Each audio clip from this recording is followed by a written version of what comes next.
Eh bien, mesdames, messieurs, nous poursuivons cette belle aventure. Roger qui s'est excusé, qui a eu une urgence et qui a pris congé de nous. Mais les autres panélistes sont encore là. Et nous attaquons en ce moment le thème du jour. On parle bien sûr des fêtes de fin d'année au Cameroun. Quel regard sur l'apport de la diaspora? On s'interroge ce matin. Alors François, vous qui êtes encore avec nous sur ce plateau, nous constatons bien sûr que pendant la période des fêtes de fin d'année, les Camerounais de la diaspora font toujours un retour vers le Cameroun. Et en ce moment, c'est bien sûr le bal dans les familles, parce que les familles attendent souvent à bras ouverts ces Camerounais de la diaspora qui viennent de temps en temps fêter avec eux. On aimerait bien savoir quel est l'apport de leur présence en cette période de fêtes de fin d'année au Cameroun. Il faut dire que tout part déjà de la tradition. Oui. Les parents ont habitué aux enfants de se retrouver en fin d'année. C'est le moment de partage, c'est le moment de discussion, c'est le moment de prévention, c'est le moment de consultation. Oui. Donc, et c'est aussi, chemin faisant, un moment de repos pour plusieurs personnes. Donc, cela fait que en décembre, donc pendant Noël, tout le monde essaye de revenir, se retrouver vers la famille, se ressourcer. Et ce mouvement n'est pas gratuit ni fortuit. C'est un mouvement économique qui permet aux acteurs déjà qui font et dans le transport, la logistique, la communication, de gagner gros à cette période. Et maintenant, au niveau du pays, c'est également un moment où vous avez des hôtels qui sont pleins, les restaurants bougent, les églises aussi, il ne faut pas oublier. Oui. Vous avez donc des maisons qui sont plus chaudes, parce qu'on ne s'est pas vu depuis, on s'écrivait, on se parlait au téléphone. Maintenant, il y a quand même cette chaleur présentielle qui fait que les familles se réchauffent. Et sans oublier que lorsqu'on arrive, chacun met un petit pactole pour venir vivre. Donc, ça fait tourner l'économie, d'abord familiale et globalement dans l'économie nationale. C'est un moment important. Où même la spiritualité aussi gagne en maturité, en majorité, et parce que lorsque vous arrivez, pour ceux qui sont encore entrés dans la culture, vous faites un tour d'abord au niveau des tombes de vos parents qui vous accordent des bénédictions. Donc je pense que des apports sont multiples, ils sont économiques, ils sont spirituels, ils sont culturels, ils sont de plusieurs niveaux. Maître Tchenkam, vu que François parlait ici de spiritualité, vous connaissez, vous êtes bien sûr ancré dans cette spiritualité. Lorsqu'on a, en cette période de fête de fin d'année, les Camerounais de la diaspora qui reviennent au Cameroun, sur le plan spirituel, quel est l'impact? Non, l'impact est positif quand des frères arrivent au pays. Et qu'est-ce qu'on va profiter de façon physique, de façon mystique. Déjà avec nos frères de la diaspora qui représentent ils sont 5 millions de Camerounais qui vivent du côté de l'étranger. À Paris, en France par exemple, ils sont 100 000. Il y a 100 000 Camerounais en France. 5 millions de par le monde entier. C'est 18% de la population camerounaise à l'extérieur. 1/6 de notre population. 2% du PIB. Si le régime du renouveau travaillait de façon éloquente, élogieuse, grandiloquente, innovante, la diaspora camerounaise aurait pu impacter à 25% sur le PIB, comme ça se fait avec la diaspora sénégalaise, malienne, du Burkina Faso, du Niger, qui impacte à 25% sur le PIB, produit intérieur brut. Notre diaspora n'impacte qu'à 2% du PIB, parce que malheureusement, cette diaspora qui n'a pas voté le régime du renouveau est dans un malaise, il faut le savoir. La diaspora camerounaise n'aime pas le régime du renouveau, le régime du renouveau n'aime pas la diaspora, c'est un mariage malsain, il faut le savoir. Alors, la diaspora camerounaise, c'est 500 milliards d'investissements au Cameroun. On aurait pu se retrouver avec un investissement de plus de 10 000 milliards. Malheureusement, il y a des goulots d'étranglement, il faut le savoir. Mais pendant cette période de fête, puisque vous avez posé la question, une bonne question, on aura des préservatifs qui seront vendus en emploi infini, parce qu'on va s'occuper des jeunes filles, parce qu'elles aiment les gens de la diaspora. Il y aura des préservatifs et ça devient de plus en plus rare. J'en ai cherché récemment, je n'en ai pas trouvé. Les préservatifs sont devenus tellement rares dans nos rues. il faudra qu'il y ait des livraisons, parce qu'avec la diaspora, les préservatifs seront utilisés, on aura des yaourts, des bonbons, du bon vin, des réunions familiales à n'en point finir, on aura de la bonne bouffe, il y aura peut-être aussi des hôtels qui vont se retrouver avec des individus. Vous savez que s'il y a hôtel, il y a prostitution, et ça tourne, les prostituées aussi, elles vont, oui, la vente du piment aussi sera revue aussi à la hausse. Mais ça ne va pas impacter vraiment sur notre économie, parce qu'il y a des problèmes. La diaspora camerounaise est malade. Moi, j'ai par exemple des frères qui ont eu des difficultés pour avoir le visa. Est-ce que vous savez que la loi de 1966 stipule ceci? Si tu prends une nationalité autre que celle camerounaise, tu perds la nationalité camerounaise. Une loi caduque, elle est moyenâgeuse, elle a subi l'usure du temps et elle laisse à désirer. Or, la loi là avait été mise sur pied pour contrer l'UPC de l'époque. C'est-à-dire quand tu étais membre de l'UPC, comme mon grand-père qui a été brûlé avec le napalm, tu sortais du pays et que tu prenais la nationalité peut-être togolaise ou française, tu n'avais plus le droit de revenir au Cameroun parce que tu n'étais plus camerounais. Alors, les gens de la diaspora se plaignent du fait qu'il y a des citoyens qui peuvent avoir 3 nationalités hors du pays. Mais le Camerounais qui est à l'extérieur, en France, et qui a pris la nationalité française, n'est plus camerounais. Pour venir dans son propre pays, saluer ses parents, il lui faut le visa. On a refusé le visa à un de mes frères qui est en Afrique du Sud et qui devait venir fêter ici. Parce que, étant déjà sud-africain, il n'est plus camerounais. Même pour venir voir les parents, on dit que non, tu as dit que tu n'es plus camerounais, on ne te donne pas. Le côté est passé. Donc voilà d'abord le problème de la diaspora. Il y a le problème de s'établir une carte nationale d'identité pour ceux qui n'ont pas pris la nationalité. Il y en a qui ont des difficultés à investir au Cameroun parce que la loi camerounaise dit que si tu es déjà français, tu reviens au Cameroun, tu as 100 000 francs d'investissement, tu ne peux plus avoir ça pour toi. Il faudrait que tu t'allies à quelqu'un pour pouvoir investir dans ton propre pays. Ça veut dire que quelqu'un a peut-être 100 000 francs. Il a voulu investir dans une entreprise, on dit que tu ne peux pas. Il faudrait bien qu'un Camerounais soit dans le pion parce que tu ne peux pas être directeur de cette structure. Tu vas donner 49% pour que l'autre vienne là. Conclusion, la diaspora camerounaise est flouée. On a vu par exemple notre Goliador qui est allé du côté des crédits, qui voulait s'acquérir un terrain. On l'a sonné de ce côté. Il y a un monsieur de l'autre côté en France qui est venu ici, qui a investi plus de 500 milliards de francs CFA. Il a pris son propre frère, il a mis directeur général, on l'a floué. Il est allé au tribunal en emprunt fini, on lui a dit tu es d'abord français. Ça n'a jamais abouti. Voilà quelques problèmes de la diaspora. Oui. Et si on prend par exemple le cas de Fokou Faubert, que vous connaissez, il était au Cameroun, non? Mais il est la diaspora camerounaise, il est du côté Gabon. Vous savez, l'entreprise de Fokou au Gabon, c'est combien d'individus? 17 000 employés. Il est le deuxième employeur au Gabon après l'État du Gabon. 17 000 personnes qui travaillent grâce à Fokou au Gabon, non? S'il avait été au Cameroun, est-ce qu'on aurait des gens au chômage? Lorsqu'on parle bien sûr de l'arrivée de ces Camerounais de la diaspora, qui en ce moment, comme je le disais encore, dans les rues, hein, on les voit un peu de partout, on les appelle trivialement dans notre jargon les benguistes, ils sont donc au Cameroun en ce moment. Sur le plan spirituel, quel est vraiment l'impact? L'impact au niveau de la spiritualité, vous savez, quand les gars de la diaspora sont un peu comme des Hébreux. C'est-à-dire quand ils arrivent au pays, on dit encore les amis au village, ils n'ont plus notre accent pour leur dire que tu sors de quelque part. C'est la raison pour laquelle ton nombril n'a pas intérêt ici, il revient renouer avec la famille.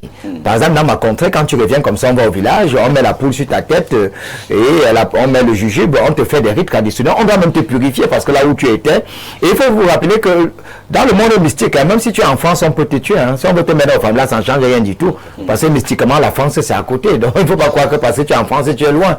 Donc, celui qui est en France et celui qui est à Baham chez moi, il n'y a pas de différence, vous êtes à côté. Parce que je m'amusais avec un oncle une fois, il me disait que ton grand frère qui est du côté des États-Unis d'Amérique, qui croyait m'avoir fui, il est allé devant le fût, il a dit, c'est pas lui ici qui vient d'acheter le chameau. Il dit que c'est lui. Il a pris l'aiguille, il a un peu piqué comme ça, là, le gars a commencé à se gratter. J'ai appelé le gars par WhatsApp, j'ai dit, tu as quel vêtement? Il peut te dire ce que tu avais abordé comme vêtement. Et exactement, c'était lui que je voyais. Pour dire que quoi? Même au village, on te surveille. Donc, que tu sois en France ou au Japon, ne crois pas que tu es loin. Donc, quand ils reviennent ici, ils sont au même pays. Ce qu'ils doivent faire, c'est quoi? C'est de se purifier, renouer avec les ancêtres, donner des présents aux gens, donner à manger aux gens, aller mettre l'huile sur des crânes pour que les ancêtres veillent toujours sur eux. Parce que même en France, ils sont toujours à côté de nous. On les surveille physiquement, mystiquement, naturellement. Mais le problème, c'est que la diaspora camerounaise, elle est martyrisée, marginalisée, paupérisée, frustrée. Est-ce que vous savez que le Mali n'a pas de port? Bertrand Tchenkam. Le Mali ne vit que les Sadr. Avant de reprendre Bertrand Tchenkam, on parle bien sûr de cette affaire. Les Camerounais de la diaspora qui sont donc au Cameroun dans cette période de fête de fin d'année. Quel est votre regard? Quel est le regard que vous posez sur l'apport de cette diaspora lorsque ces derniers viennent au Cameroun? Qu'est-ce que le Cameroun gagne et qu'est-ce que ces derniers gagnent même? Alors, avant de répondre à la question, je me suis un peu amusant oui. en posant la question, qu'est-ce que la diaspora française leur apporte? Puisqu'ils sont chez nous aussi. Ouais. Et puis je me suis rendu compte qu'en fait, les questions des apports, de l'apport de la diaspora, c'est toujours dans un sens. C'est vers l'Afrique qu'on essaye de rehausser cette question de diaspora-là, les questions de développement et tout. Oui. Ok. Alors, ils partent, déjà peut-être pour des besoins académiques, quoique avec les nouvelles formules... Enfin, les raisons politiques aussi. À pied et des raisons politiques aussi. Mais est-ce qu'ils reviennent toujours avec des avantages? Non, moi je pense pas. Je pense que j'ai lu une revue de Mao. La Chine a été enfermée sur elle-même pendant des années. Non pas par le bon vouloir, parce qu'ils étaient xénophobes. Je crois que vous avez coupé. Est-ce que vous savez qu'il y a un préfet en France qui s'appelle Ngassa? Il aurait pu travailler au Cameroun. Est-ce que vous savez que la carte SIM qui est dans votre téléphone là, c'est MS Simo, qui est de chez moi, qui travaille carrément à la NASA? Ça aurait pu profiter à nous, non? Arthus, on l'a négligé, il est parti. La diaspora camerounaise, il y a des intellectuels pour nous être utiles. Le problème, c'est qu'on ne leur fait pas confiance. Donc, dans cet ouvrage, il était mentionné que la Chine s'est fermée et a copié de la diaspora pour se développer de l'intérieur. Et après avoir vu qu'on avait fait un avion de ce côté, ils ont aussi fait le leur. On avait fait le TGV là, ils ont fait le leur. Et ils ont, avec cette dimension prise de l'autre côté là, développé quelque chose qui était naturellement chinois. Aujourd'hui, quand on veut parler de technologie, on ne parlera pas des États-Unis. Mais pourquoi on ne donne pas les moyens à notre diaspora? Donc, aujourd'hui, si je suis camerounais et que je dois parler de l'apport de la diaspora, j'aimerais mieux qu'il y ait une politique de diaspora. Oui. Exactement. Que l'on comprenne véritablement. Parce que, ok, on va parler, nous sommes en décembre, hein, oui. Forcément, ils vont venir faire la fête et tout. Il y a les nouvelles mœurs. Lorsqu'ils viennent, c'est essentiellement, nous voyons je vous assure, les quartiers seront en branle. On va boire, manger, après. Alors, on va inviter son ami, on va inviter le benguiste est là. Et quand le benguiste est là, vous n'avez pas besoin d'aborder ses moyens pantalons et puis c'est parti. Il y aura des nouvelles musiques qui vont sortir tendancieuses. Parce que le benguiste est là, je vous assure, ça va sortir. Des nouveaux préservatifs. Les bonheurs vont encore vous faire des choses. Ça va sortir. Les nouvelles tendances qui les mœurs européennes vont encore venir nous assiéger. Tout que le Viagra est moins cher. Nous assiéger. C'est ça le souci. Et la conséquence, on va pas aussi les laisser partir comme ça.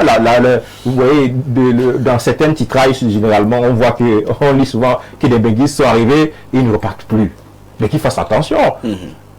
Cette fois-ci, parce que certainement on les aime bien quand ils reviennent, nous on est content de voir notre frère. Parce qu'il y en a qui reviennent et qui ne repartent pas. Il y en a qui reviennent et qui, après, voilà. On parle de au passé. Donc, M. TVB, je vous assure, il est important qu'une politique de la diaspora puisse être mise en place pour permettre que nous puissions, c'est-à-dire non seulement, parce que nous avons beaucoup de choses en Afrique. Hein. J'avais un grand-père, par exemple, qui marchait sur l'eau. C'était pas Jésus. Bien sûr. Il marchait sur l'eau. Oui. Ok. Il est mort. Oui, il est mort. Oui, il n'a laissé ça à personne. Bon, il faut dire que beaucoup de personnes sont allées à la diaspora et ont abandonné ça. Voilà. Donc, vous comprenez aujourd'hui que c'est une grève. Parce que c'est vrai, si le Cameroun essayait de mettre en exergue tout le potentiel que nous avons, tout le potentiel, vraiment, on ne parlerait même pas de diaspora. Avoir par exemple les députés de la diaspora. Par exemple, en France, il y a les députés des Outre-mer. Alain Douk. Comment on peut laisser une société comme le Madjeli qui nous faisait des bonnes routes pour donner les routes aux étrangers, aux Chinois? Merci Albert, merci également à Bertrand Tchenkam. Alain Douk, nous revenons sur cette thématique ce matin pour parler de l'apport de la diaspora. La période, elle est bien choisie. Nous sommes en période de fête de fin d'année et c'est leur moment. Pour la plupart des Camerounais de la diaspora, ils reviennent au Cameroun seulement en cette cette période. C'est vrai qu'il y en a qui viennent tous les mois, il y en a qui viennent après 3 mois, mais pour la plupart, c'est la période charnière. D'aucuns nous disent souvent que c'est parce qu'il fait un peu plus frais à l'étranger en cette période qu'ils reviennent au Cameroun pour profiter de la chaleur du soleil de décembre. Alors, on se pose bien des questions. Quel est bien sûr l'apport de la diaspora en cette période de fête de fin d'année? Bien évidemment, l'apport ne peut pas être structurel. Il y a énormément sur ce plateau. Tous les mercredis, on a déjà fait d'économies, des problèmes, des propositions dans le rapport de ce pays, de sa gouvernance avec sa diaspora, etc. Le rapport pour ce court séjour ne peut pas être structurel. Déjà que c'est marginal, ou plutôt marginalisé. Le flanc qu'on leur donne, la brèche qu'on veut bien ouvrir pour qu'ils contribuent au développement du pays. À maxima 4% de contribution en 2024 au PIB, c'est pas grand-chose. Tu parlais de 400 ou 500 milliards, un truc comme ça. C'est pas grand-chose comparé au potentiel de cette diaspora-là et ce qu'elle pourrait apporter au pays. Alors, des climats tempérés en période de décembre. L'hiver. C'est l'hiver, c'est rude, hein, l'hiver. C'est rude. Donc du coup, le plus clair, alors certains parmi eux préfèrent caler leur congé annuel à cette période-là.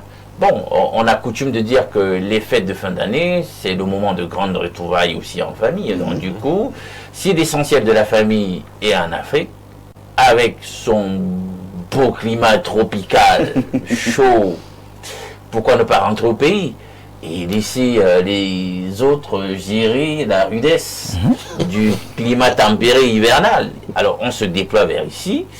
Et vous savez, beaucoup aussi là-bas sont dans la débrouille. Hein. Il y a une diaspora qu'on peut stratifier. Il y a une diaspora élitiste, il y a une diaspora de classe moyenne, et puis il y a des gars de la débrouille.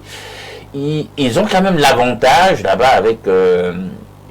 l'avantage du rapport, de la parité monétaire entre les monnaies qu'ils ont là-bas le plus clair du temps, si je m'en tiens à l'euro ou au dollar. 600, le dollar c'est 500. Dans la parité avec le franc CFA, ils ont un fort pouvoir d'achat. Donc, ainsi, il faut même bien choisir une destination pour fêter. Donc, du coup, il est essentiel même pour eux de rentrer de ce côté avec un fort pouvoir d'achat et qui donne l'opportunité.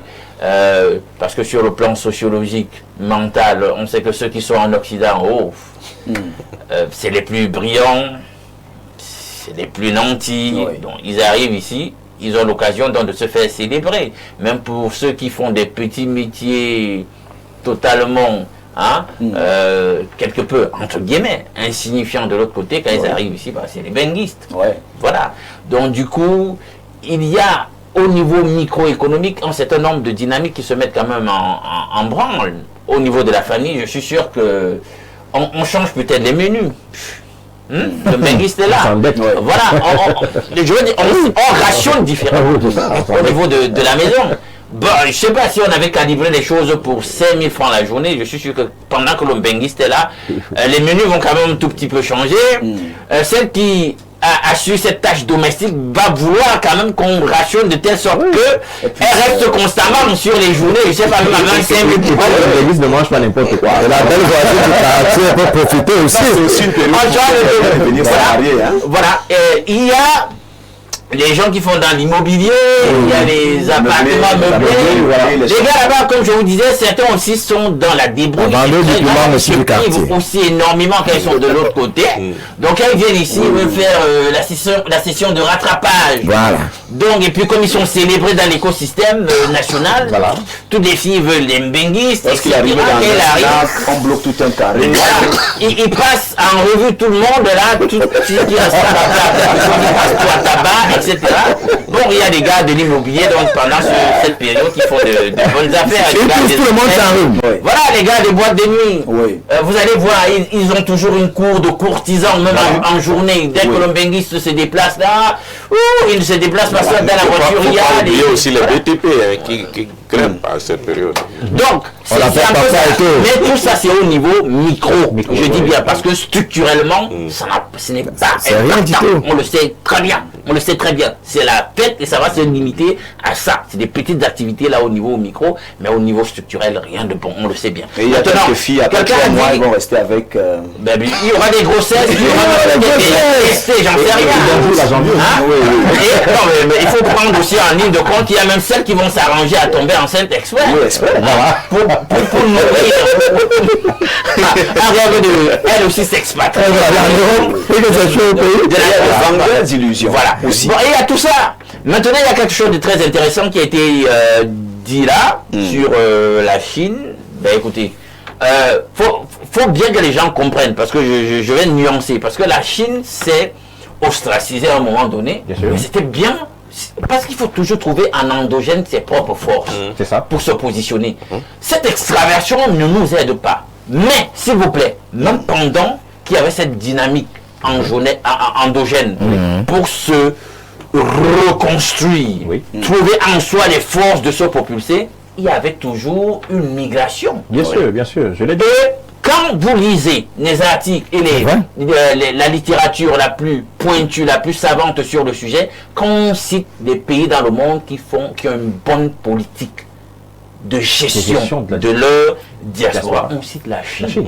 Parce que justement, leur diaspora, elle se retrouve là-bas et entretient un lien fort avec le pays. On l'utilise comme une espèce de 5e colonne pour s'approprier le savoir. L'avantage que ces pays occidentaux avaient à l'époque sur la Chine pour créer cette migration vers le pays. On vous espionne, on prend ci, on prend ça, on ramène le pays. On rentre au bout d'un certain moment pour aller implémenter au niveau du pays pour qu'on rattrape des cas qui entre vous et nous. Mais quand il n'y a donc pas le lien. C'est-à-dire que quand c'est le lien donc de la frustration, de l'ire, de la colère, de la méfiance, vous allez donc faire ça comment? C'est ça. Et là vous dites, restez avec vos choses. On a comme l'impression que le Cameroun n'a besoin de rien. On le laisse partir. Non, la vérité même, c'est que nos dirigeants sont méchants.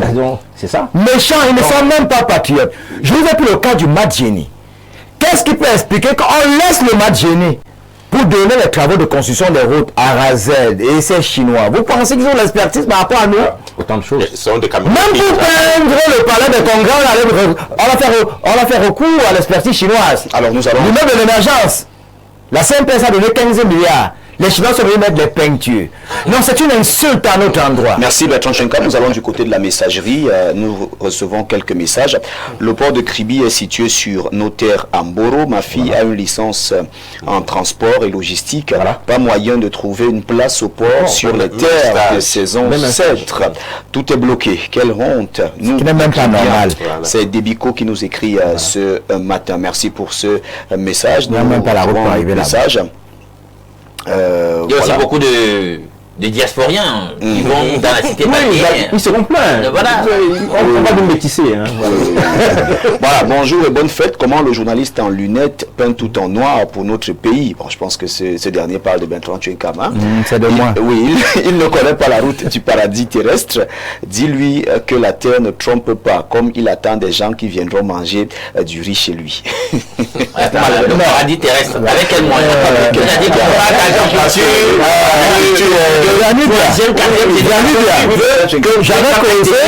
est-ce que vous savez que l'Italie n'a rien en termes de ressources?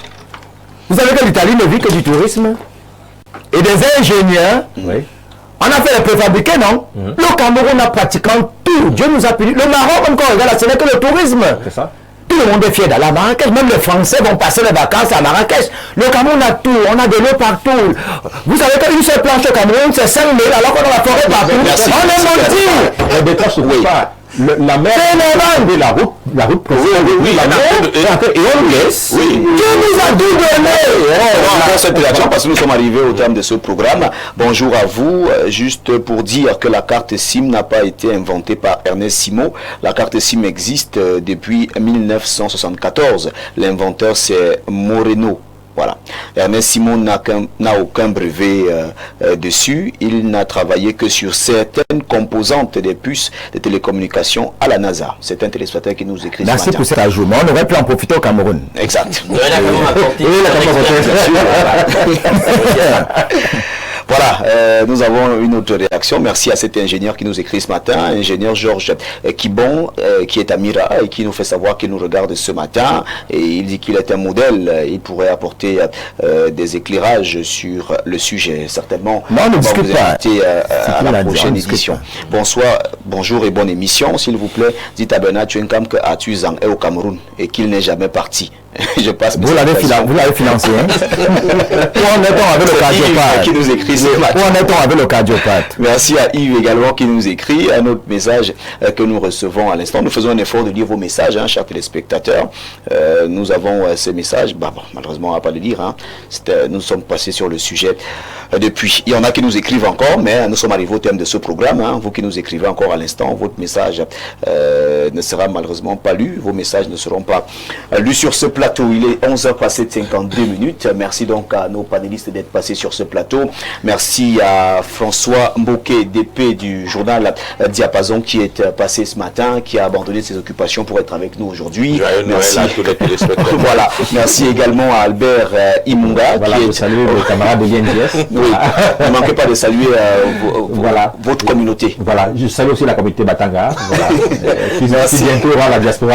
Voilà. Merci également à Bertrand Tchenkam qui est également venu ce matin. Merci. Mais les préservatifs sont devenus de plus en plus rares. On a une enquête pour savoir pourquoi. Merci à notre invité permanent. Il est journaliste, écrivain, auteur, Alain Douc. Merci une fois encore de répondre présent ce matin. Voilà. En sortant, on présente des excuses pour Roger Kiek de Kiki qui a dû pour une raison indépendante de sa volonté qu'il Oui, je pense l'avoir déjà dit. Hein. Merci. Merci encore. Mesdames, messieurs, nous vous laissons en très bonne compagnie des programmes qui se poursuivent sur Info TV. Merci de toujours choisir Info TV tous les jours pour vous informer. À demain, 10h.